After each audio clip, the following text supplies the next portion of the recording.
दादा भूम मीनार के अंदर इतनी बड़ी मस्जिद, बड़ी खूबसूरत मस्जिद, मस्जिद अल खैफ।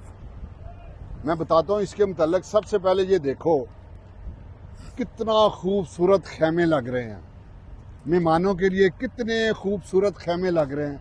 थोड़े दिनों के बाद एक बड़ा ही खूबसूरत मेला सजने वाला है। हर बंदा जो अमीर है, जो गरीब है, उसके पास एक ही लिबास है, वो वाइट एहराम की हालत में होगा। ये मस्जिद अल खैफ, ये भी साल में एक मरतबा ही खुलती है। और इसकी खूबी क्या है?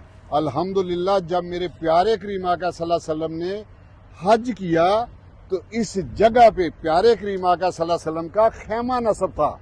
इसको ये खसूसियत हासिल है। दुआ करो, मीना में खड़े हैं और थोड़े दिनों बाद ये मेला सजने वाला है, तो अल्लाह पाक जो तरस रहे हैं, जिनके पास असबाब नहीं है, अल्लाह पाक उनके असबाब पैदा कर दे ताकि वो एक मरतबा हज कर ले।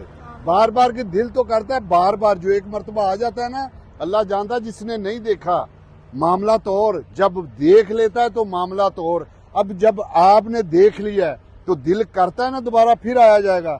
तो दुआ करके जाना कि अल्लाह पाक मेरे वालिदैन को भी, जितने भी तरस रहे हैं, जितने तड़प रहे हैं, सबको जल्द से जल्द अपने और अपने प्यारे महबूब के दर की हाजिरी नसीब फरमा।